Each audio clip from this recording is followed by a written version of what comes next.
I come from a long line of musicians.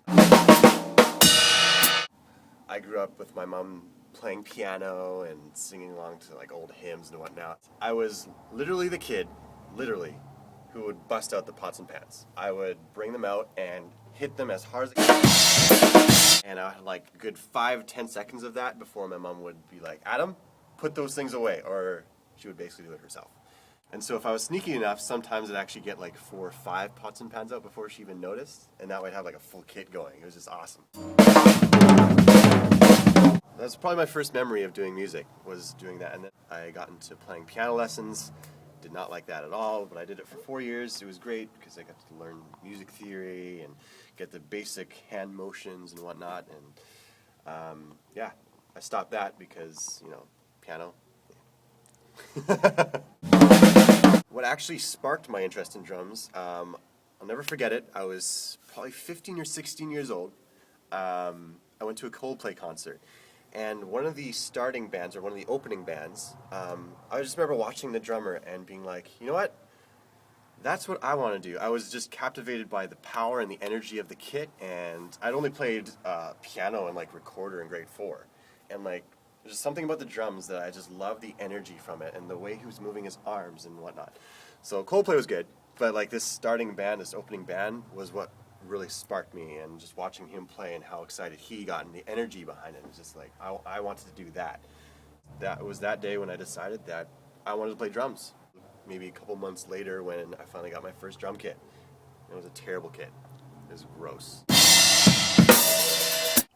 I had been playing at church for several years, and a lot of parents would come up to me and ask me, hey, can you teach my son or daughter? And back then I would be like, well, I've only been playing for only so long. Like, I'm not Steve Gadd, I'm not Jojo Mayer, I'm not any of these guys. Like, how am I qualified to teach?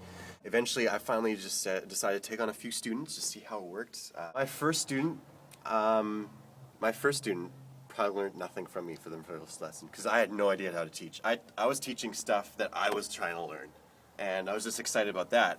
And it was just funny because I had to relearn the basics, in a sense. Not like I need to relearn it, but review it. Because at the time I was learning some dynamic linear phrases and stuff. It's like, dude, you should check out these like linear patterns and stuff. And he's like, how do you hold a drumstick? like I was skipping ahead to like years ahead, and it made me realize that I had 7 to 8 years of practicing and musical experience and knowledge behind me.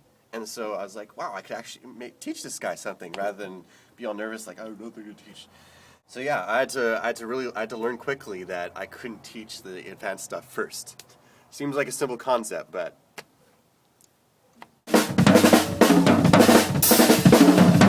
so one of the biggest things that I want my students to take away from these lessons is the amount of effort you put into your practice time is what you'll get out of it. Which is just like 99% of life, right? I mean, the effort you put into it is what you'll get out of it. And if you don't put that effort into it, it's not going to happen overnight. It's not just going to pop up and you're going to be like, oh, I'm an amazing drummer. You're going to have to work at it. You can't just, laze around and, practice for 5 minutes and be like, oh, I got it. And expect yourself to get somewhere with it.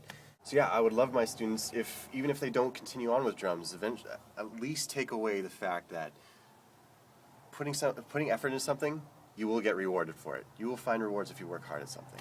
So yeah, I really hope that for all my students. Okay.